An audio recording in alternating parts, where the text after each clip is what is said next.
भवानी शंकरौ वंदे श्रद्धा विश्वास रूपिणौ याभ्याम विना न पश्यन्ति सिद्धः स्वान्तः स्थमीश्वरम। हर हर महादेव। भगवत पथ प्रश्नोत्तरी के 7वें विशेषांक में आप सभी भगवत प्रेमी दर्शकों का हार्दिक स्वागत है। भगवान सदाशिव जी की कृपा से आप सभी स्वस्थ होंगे, सकुशल होंगे और प्रसन्न होंगे, ऐसा मुझे विश्वास है।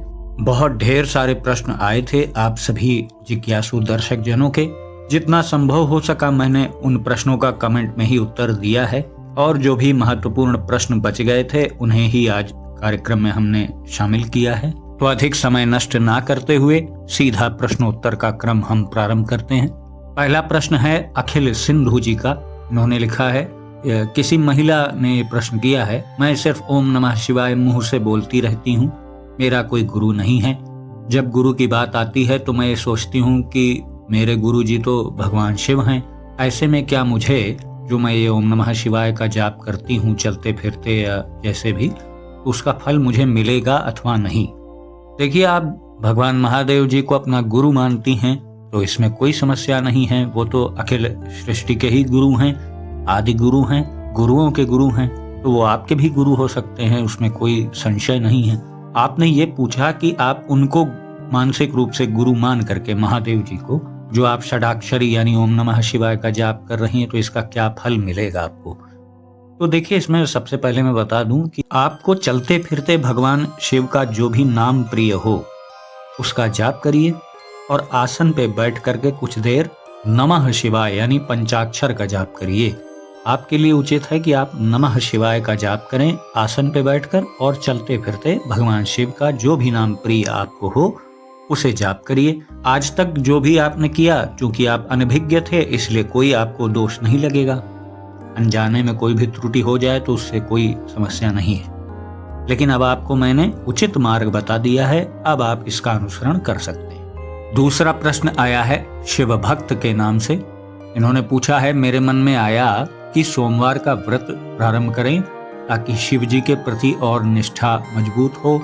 कृपया बताइए कि व्रत कब से प्रारंभ करें, पूजा विधि एवं अन्य आवश्यक जानकारी देकर मेरा मार्गदर्शन करें। देखिए, ये तो बहुत अच्छी बात है कि आप सोमवार का व्रत प्रारंभ करना चाह रहे हैं, लेकिन देखिए, मैं आपको बता दूं कि यदि श्रावण का महीना चल रहा होता तब तो आप प्रारंभ कर सकते थे, लेकिन अभी चातुर्मास का काल चल रहा है जो कि समाप्त होगा देवोत्थान एकादशी के दिन, यानी प्रबोधनी एकादशी जिस दिन रहती है, दीपावली के बाद जो एकादशी आती है, तो उसके बाद चातुर्मास समाप्त हो जाएगा। चातुर्मास में नया व्रत प्रारंभ नहीं किया जाता है।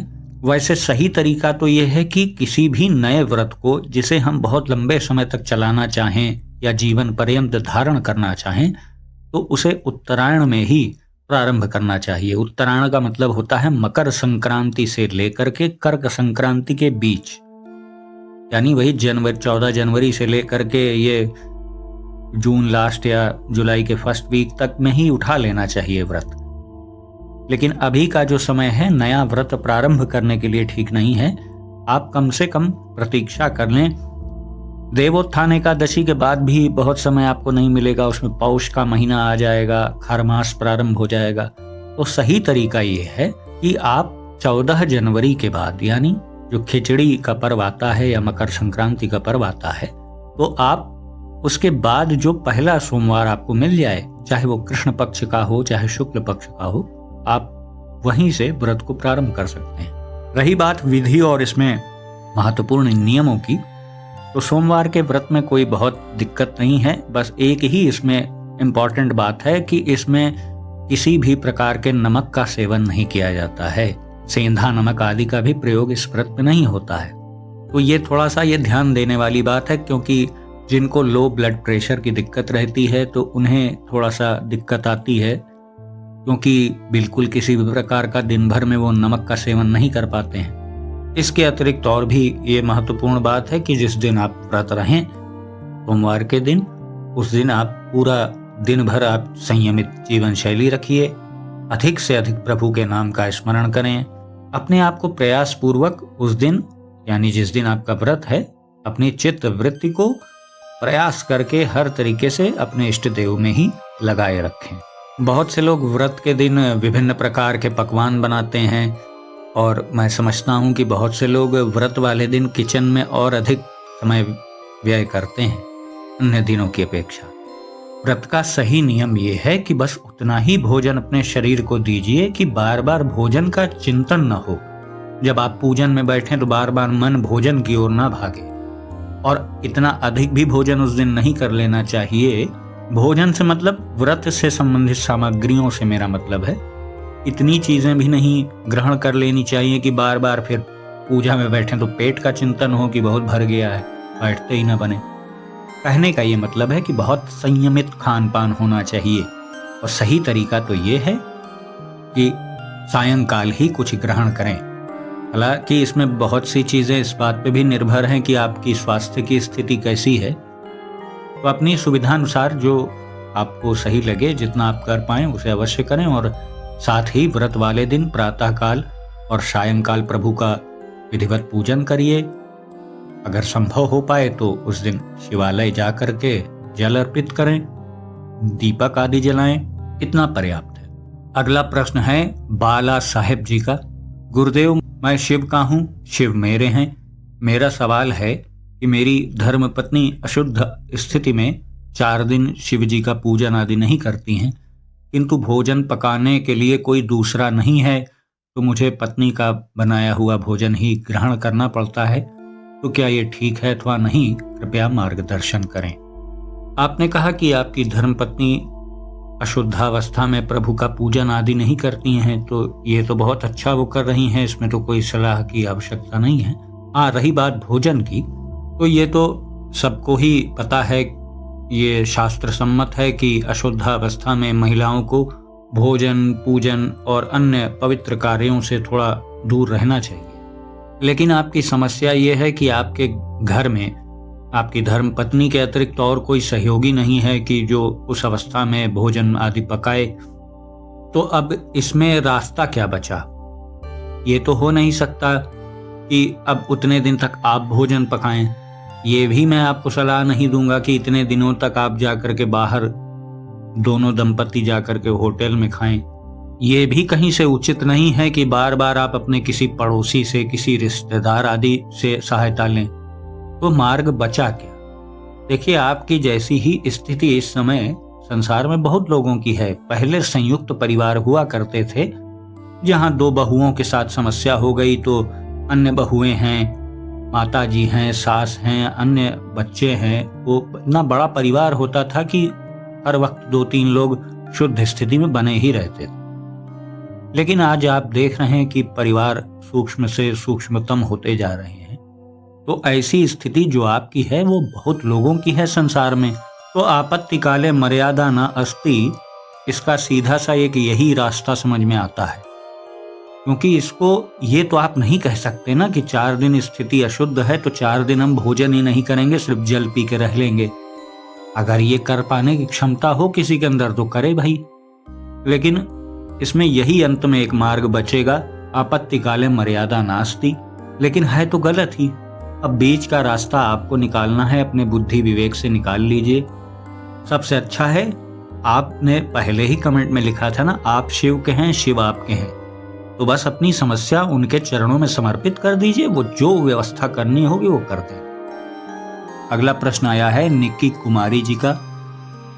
इनका प्रश्न मैं संक्षेप में आपको बता रहा हूँ। गुरुदेव, कुछ लोग भक्ति और अध्यात्म के मार्ग पर बहुत आगे बढ़ जाने के बाद भी भक्ति से विमुख क्यों हो जाते हैं? ऐसा क्या हो जाता है कि लंबे समय तक वो भक्ति के मार्ग पर टिक नहीं पाते हैं? क्यों कुछ लोग लंबे समय तक इष्ट देव पर विश्वास नहीं रख पाते हैं? ऐसी क्या भूल हो जाती है कि ईश्वर के प्रति उनका सारा विश्वास, प्रेम, अनुभव, श्रद्धा सब समाप्त होने लगती है? और दूसरा प्रश्न इनका है कि आध्यात्मिक मार्ग पर बने रहने के लिए, लंबे समय तक टिके रहने के लिए क्या रहस्य है? निकी जी, आपका प्रश्न बहुत ही महत्वपूर्ण है। पहला प्रश्न जो आपका है कि लंबे समय तक आध्यात्मिक मार्ग पे रहने के बाद भी कुछ लोग भक्ति से दूर क्यों होने लगते हैं, क्यों अश्रद्धा करने लगते हैं, या उनकी भक्ति का भाव धीरे धीरे खत्म क्यों होने लगता है? देखिए, ऐसे 2 प्रकार के व्यक्ति होते हैं। जिनके साथ ये होता है। तीसरा वो व्यक्ति हो ही नहीं सकता। 2 ही तरह के लोग ये होते हैं जो कुछ दिन बाद जिस मार्ग पे चल रहे होते हैं उस मार्ग को त्याग देते हैं। पहला, वैसे लोग जो प्रभु की भक्ति किसी उद्देश्य की पूर्ति के लिए करते हैं, किसी कामना की पूर्ति आदि का उद्देश्य बना करके वो प्रभु की भक्ति करते हैं, और बहुत लंबे समय तक कर लेने के बाद भी यदि उन्हें सफलता नहीं मिल पाती है मनोवांछित रूप से, तो उनकी प्रभु में अश्रद्धा हो जाती है, क्योंकि वो एक व्यापारिक भाव से प्रभु का सेवन कर रहे थे कि प्रभु मैं आपके लिए ये कर रहा हूँ, आप मेरे लिए ये कर दीजिएगा। मैं आपको 1.25 किलो लड्डू चढ़ा रहा हूँ प्रभु, मुझे जो है एग्जाम में पास कर दीजिएगा, मेरी लॉटरी लगा दीजिएगा, मुझे मुकदमा जिता दीजिएगा। इसी तरह के सांसारिक उद्देश्य लेकर के जो लोग भक्ति करते हैं, और कर्मानुसार पूर्व जन्म के कृतकर्म का भी तो बहुत बड़ा रोल होता है। अगर वो सपोर्टिव नहीं है तो वो आपकी मनोकामना को पूर्ण होने नहीं देगा कभी। तो फलस्वरूप होगा क्या? आप लंबे समय तक भक्ति करते रहे, हालांकि वो भक्ति बहुत ही निम्नतम स्तर की मानी जाती है। व्यापारिक भाव से की हुई भक्ति बहुत छोटे स्तर की होती है, तो उसमें आपको सफलता नहीं मिलती, तो आपको अश्रद्धा हो जाती है। अब दूसरे कौन लोग होते हैं? दूसरे ऐसे लोग होते हैं जो बहुत अच्छी श्रद्धा भावना के साथ, निस्वार्थ भाव के साथ, कोई सांसारिक उद्देश्य रख करके वो पूजा नहीं कर रहे होते हैं। वो प्रभु को पाने के उद्देश्य से ही पूजन पाठ साधना आदि करते हैं, और एक उच्च स्तर पे पहुंच भी जाते हैं। वो लोग बहुत लंबे समय तक भक्ति भाव में वो टिके भी रहते हैं, लेकिन फिर जाके अचानक लंबे समय तक बने रहने के बाद भी वो उस मार्ग से फिसल क्यों जाते हैं? तो उसका जवाब मैं एक वीडियो में पहले भी दे चुका हूं कि प्रभु का नाम लेना कठिन, ले करके बचाना कठिन, और बचा करके पचाना कठिन होता है। सबसे पहले तो प्रभु की नाम में हमारी प्रीति हो जाए, ये भाव बनाना ही बहुत कठिन है। उसके बाद अगर प्रीति हो गई तो हमने नाम जप करना प्रारंभ कर दिया, तो उसे बचाना कठिन है। बचाना कठिन मतलब वो गुप्त रहे, उसका हम कहीं प्रदर्शन ना करें, क्योंकि प्रभाव आने लगेगा तो हमारे मन में गुदगुदी भी होने लगेगी। चलो उसको बताएं, ये उसको बताएं, वो मेरी तारीफ करे, मुझे बहुत बड़ा महात्मा मानने लगे, ये भाव भी जागृत होता है। इसी को कहते हैं नाम जप किया तो उसे बचाना, और बचा के पचाना कठिन होता है। पचाने का मतलब होता है कि उससे जो प्रभाव पैदा होने लगते हैं, आपने प्रभु का नाम जाप किया, मंत्र जाप किया, तो आपके अंदर दिव्य अलौकिक ऊर्जा तो आना प्रारंभ हो ही जाएगी। फिर वो छलक छलक के आपसे बाहर निकलने लगेगी, आप उसे कंट्रोल कर नहीं पाएंगे, क्योंकि आपको भी अच्छा लगेगा, लोग आपकी प्रशंसा करेंगे। आपके अंदर ये भाव जागृत होने लगेगा कि लोग मेरी प्रशंसा करें, मुझे बहुत बड़ा महापुरुष मानने लग जाएं। और इसके बाद एक स्थिति और भी आती है, क्योंकि वो व्यक्ति बहुत श्रद्धा भावना के साथ, बड़ी ईमानदारी के साथ उच्च स्तर पे प्रभु की साधना करते हुए पहुंचा, तो प्रभु की कृपा तो उसके ऊपर निश्चित होगी ही होगी। लेकिन कृपा हो जाने के बाद वो उस कृपा को हजम नहीं कर पाता है, तो फल स्वरूप उसका मार्ग भ्रष्ट हो जाता है। इसीलिए आपने देखा होगा कि बहुत से लोग उच्चतम स्तर पे पहुंचने के बाद उनके अंदर स्वभावगत परिवर्तन बहुत ज्यादा आ जाते हैं। जब वो शुरू में उनसे आप कभी मिले रहे होंगे तो बड़े विनम्र रहे होंगे, अहंकार से भी रहित रहे होंगे, लेकिन प्रभाव आने के बाद अहंकार भी आ जाता है। तो इससे होता क्या है कि हमारी मति कुमार्ग की ओर प्रेरित होने लगती है, तो हम अपने साधना के पथ को छोड़कर उस ओर चल देते हैं। अब ये सब होता क्यों है? इसके पीछे का मुख्य कारण क्या है? कारण ये है, कभी कभी प्रभु ऐसे व्यक्तियों को भी बहुत ऊंचाई पर ले जाते हैं जिनको ऊंचाई से उन्हें नीचे फेंकना होता है। अब आप समझ रहे हैं, पहले वो बहुत ऊंचाई पर उन्हें ले जाते हैं, फिर बहुत इत्मीनान और प्रेम से ऊपर से फिर फेंक देते हैं उन्हें। ऐसे व्यक्ति एक समय आपको बहुत उच्चतम स्तर पे दिखेंगे, और कुछ ही दिनों बाद वो पहले से भी नीचे की स्थिति में आपको दिखाई देते हैं, क्योंकि उन्होंने अपने जो प्रभाव उनके अंदर आए उसका उन्होंने ना सम्मान किया ना सदुपयोग किया। आपका दूसरा प्रश्न है कि आध्यात्मिक मार्ग पर लंबे समय तक या जीवन पर्यंत बने रहने का क्या रहस्य है? देखिए, इसका एक ही रहस्य है, वो है सच्ची शरणागति।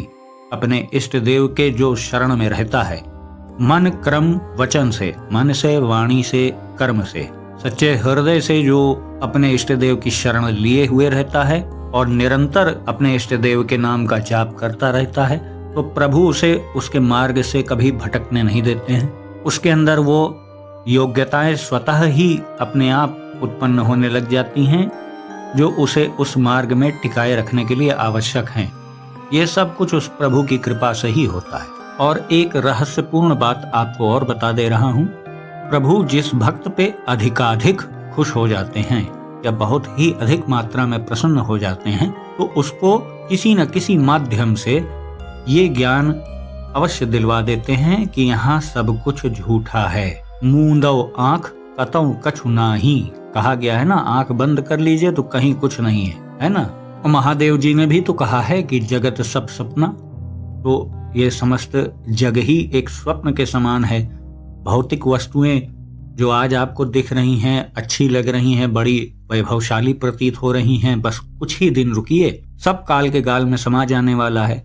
वो दृश्य भी जिसे आप देख रहे हैं और वो दृष्टा भी जो उस दृश्य को देख रहा है, सब काल के गाल में जाने वाले हैं। यही ज्ञान जिसे हो गया तो फिर वो प्रभु के मार्ग को कभी भी नहीं छोड़ता है।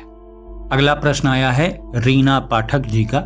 इन्होंने पूछा है, मैं यह जानना चाहती हूँ कि हवन और अग्यारी में क्या अंतर है, अग्यारी की विधि कैसे करनी चाहिए, कृपया मार्गदर्शन करें। तो रीना जी, बहुत ही महत्वपूर्ण प्रश्न आपने पूछा है। इन दोनों में अंतर जानने से पहले आपको ये जानना चाहिए कि हवन और अग्यारी में समानता क्या है। देखिए, सबसे पहली समानता तो यही है कि हवन के माध्यम से भी हम देवताओं को भोजन यानी भोग प्रदान करते हैं और अग्यारी में भी हम किसी देवता या देवी विशेष को भोग प्रदान करते हैं, और दोनों में ही मुख्य माध्यम भोग देने का अग्नि होती है। तो ये तो हो गई समानता। अब अंतर ये है, जो प्रमुख अंतर है, हवन जो होता है वो सम्मिलित रूप से कई देवी देवताओं का, नवग्रहों का, षोडश मातृकाओं का, कलश वरुण, गौरी गणेश और न जाने कितने देवी देवता, और साथ में अंत में अपने इष्ट देव का, उन सब का ही हवन हम करते हैं। हवन में उन सबको ही आहुतियां उनके नाम से प्रदान करते हैं। लेकिन अग्यारी में भी हम प्रभु को भोग देते हैं, लेकिन उसमें किसी देवता विशेष या देवी विशेष के लिए वो होता है, और वो हवन का एक सूक्ष्म रूप होता है। हवन में हम कई देवी देवताओं को एक साथ अपने इष्ट देव के साथ आहुति प्रदान करते हैं, लेकिन अग्यारी किसी एक देवी या देवता विशेष के लिए होती है, जिसमें उन्हीं से संबंधित आहुतियां दी जाती हैं। उसमें विभिन्न प्रकार के देवी देवताओं की आहुतियां नहीं दी जाती हैं। सबसे बड़ा फर्क यही है। और जो लोग प्रतिदिन हवन आदि या अग्निहोत्र कर्म आदि नहीं कर पाते हैं, तो वो प्रयास करके अग्यारी अपने इष्ट देव के संबंध में देते हैं। अगर ये भी नहीं कर पा रहे हैं तो हफ्ते में कोई एक दिन करते हैं, कोई महीने में एक दिन करते हैं, वो अपनी सुविधा के अनुसार है। अब आपने इसकी सही विधि जो पूछी है वो मैं बता रहा हूँ। देखिए, विभिन्न प्रकार की समिधाएं होती हैं, बहुत प्रकार की वृक्षों की लकड़ियां इसमें प्रशस्त की गई हैं कि उनके अंगारे पर, अंगारा शब्द से ही अग्यारी बना है, उसके ऊपर भोग दिया जाता है। लेकिन अब उन प्रशस्त लकड़ियों और वृक्षों को आप ढूंढने कहाँ जाएंगे? तो इसीलिए सबसे सर्वश्रेष्ठ होता है गाय के शुद्ध गोबर की जो उपले बनते हैं, जिसे कंडे भी बोला जाता है, उस उपले को सुलगा करके उसके ऊपर भी भोग दिया जाता है।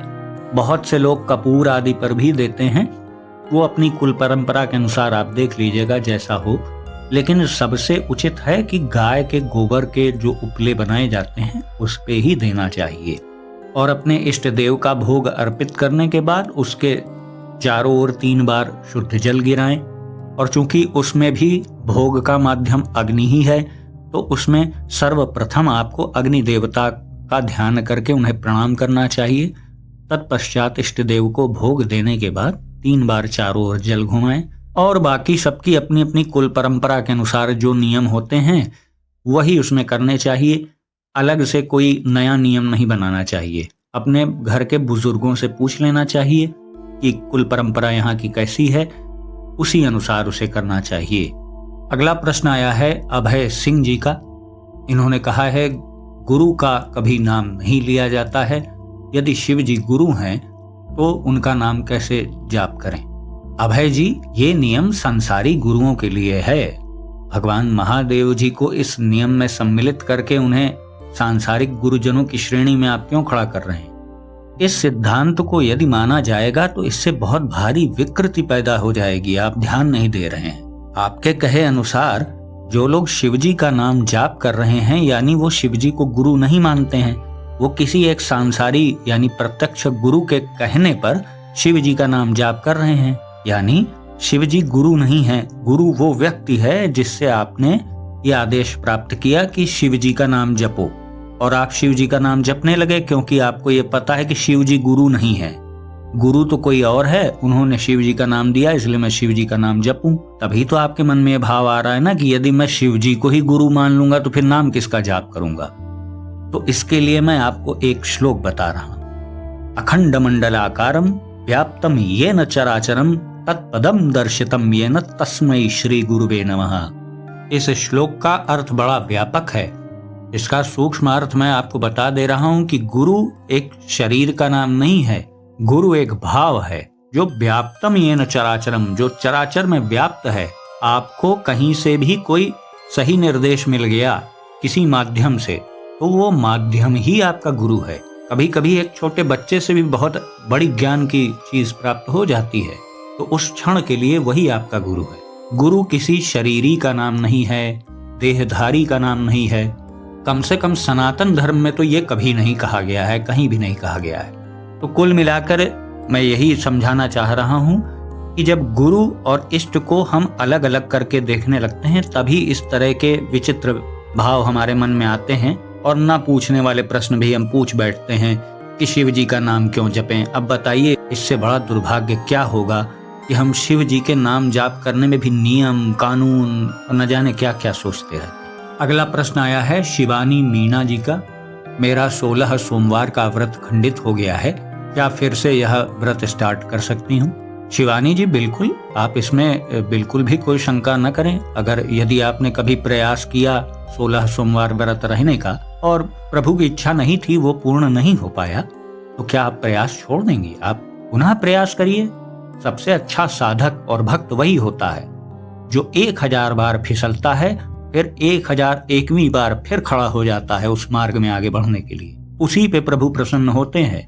बहुत शक्ति संपन्न, बहुत सुयोग्य और बहुत प्रतिभा संपन्न व्यक्ति से प्रभु नहीं खुश होते हैं। प्रभु को प्रसन्न करने का सबसे बेहतरीन और आसान माध्यम है दैन्यता, लेकिन वो लोग ला नहीं पाते हैं ना, क्योंकि सबको अहंकार करना होता है।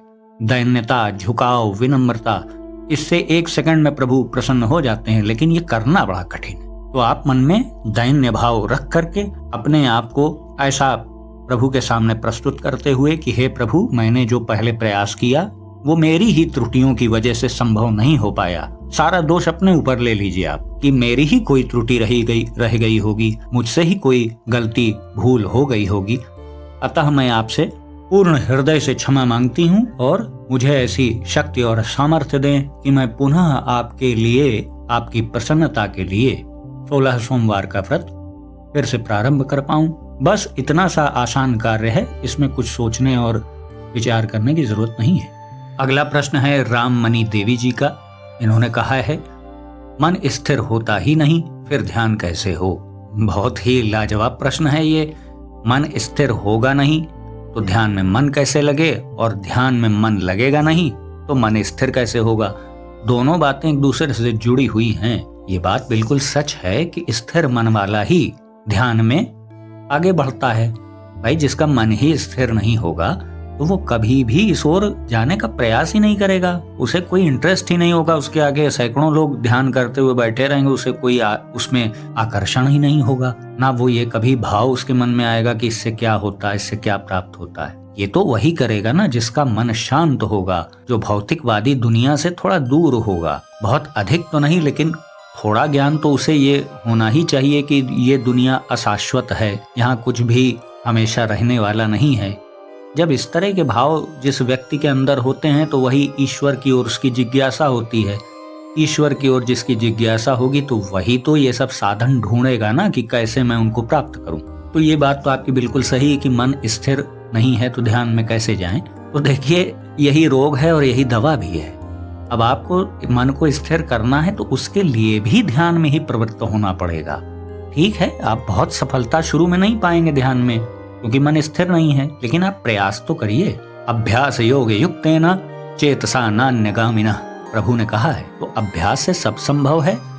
अभ्यास से हम अपनी चेतना को इतना दृढ़ कर सकते हैं कि उसके माध्यम से हम पंच तत्वों के बंधन को भी काट सकते हैं। तो मूल बात यह है कि मन को स्थिर करने के लिए भी ध्यान का ही सहारा आपको लेना होगा। प्रारंभ में आपको दिक्कतें आएंगी, लेकिन अभ्यास से ही हर चीज हासिल की जाती है और निश्चित रूप से ही आपको भी सफलता मिलेगी। अगला प्रश्न आया है मधुबनी बिहार से पन्नालाल साहू जी का। इन्होंने पूछा है, मुझे शिव कृपा से राम भक्ति मिली है। मेरे इष्ट देव भी शिव जी हैं तथा गुरु भी शिव जी ही हैं। क्या राम प्रभु जी के ये पूछना चाह रहे हैं कि श्री राम प्रभु जी की प्रसन्नता के लिए फिर क्या इन्हें तुलसी की माला धारण करनी चाहिए?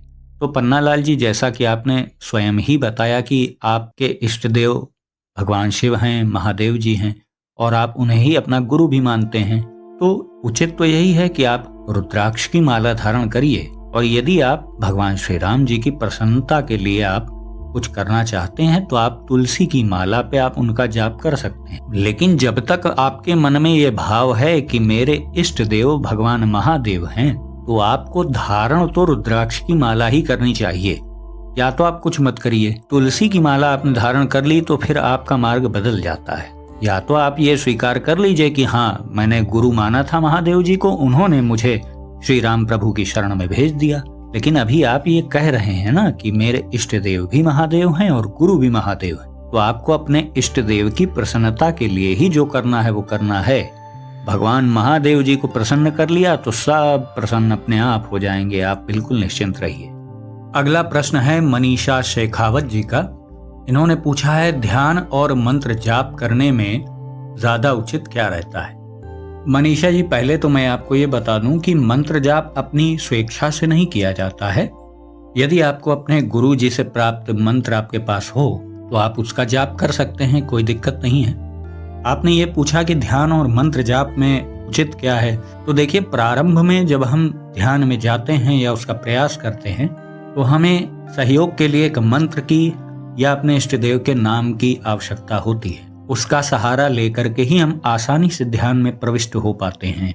हालांकि आगे चल के ध्यान का मुख्य लक्ष्य ही होता है कि आप शून्य स्थिति को प्राप्त हों, लेकिन प्रारंभ में ही शून्य मनः स्थिति से ध्यान प्रारंभ नहीं किया जाता है, क्योंकि शुरुआत में तो हमारा अभ्यास होता नहीं है। तो हमें नाम जाप या मंत्र जाप का सहारा लेकर के ही ध्यान में प्रविष्ट होना पड़ता है। जैसे आप अपने इष्ट देव का नाम जाप कर रहे हैं और आप इसका प्रयोग ध्यान में करना चाह रहे हैं, तो इसका सही तरीका है कि आप आसन पे बैठ जाएं, कमर एकदम 90 डिग्री पे सीधी एकदम होनी चाहिए, और उस इष्ट देव का नाम जो कि आपको प्रिय है, जिसका आप जाप करते हैं, उसे अपने आज्ञा चक्र पर देखने का प्रयास करिए आंख बंद करके, और अपने नेत्रों से ही पुनः पुनः उस नाम को लिखिए और बार बार उसे पढ़िए। मन में ही आप पढ़ेंगे तो अंदर ही आपको सुनाई देगा। ऐसी प्रक्रिया लगातार बारंबार करते करते करते करते जो नाम आप वहां प्रयास करके देख रहे हैं अपने इष्ट देव का, वो थोड़ा थोड़ा स्थिर होने लगेगा और कुछ दिनों बाद उसमें प्रकाश आने लग जाएगा, वो प्रकाशित होने लग जाएगा। तो आप समझ जाइएगा कि आप सही मार्ग पे हैं। तो आज का भगवत पथ प्रश्नोत्तरी का विशेषांक हम यही समाप्त करेंगे। मैं आशा करता हूँ जिन भी प्रश्नों के उत्तर मैंने आपको दिए उससे आपका उचित मार्गदर्शन हुआ होगा। और यदि आपको ये वीडियो पसंद आया तो इसे लाइक करें, अपने मित्रों और बंधु बांधवों के साथ शेयर करें, और यदि आप चैनल पर पहली बार आए हैं तो चैनल को सब्सक्राइब करें और बेल आइकन को भी अवश्य प्रेस कर दीजिएगा। तो भगवान पंचमुखेश्वर महादेव जी से मैं ऐसी प्रार्थना करता हूँ कि वो आप सभी को सदा सुखी, स्वस्थ और ऊर्जावान बनाए रखें। मिलते हैं अगले वीडियो में एक नई और उपयोगी जानकारी के साथ। तब तक के लिए आप सभी भगवत प्रेमी भक्तों को हर हर महादेव।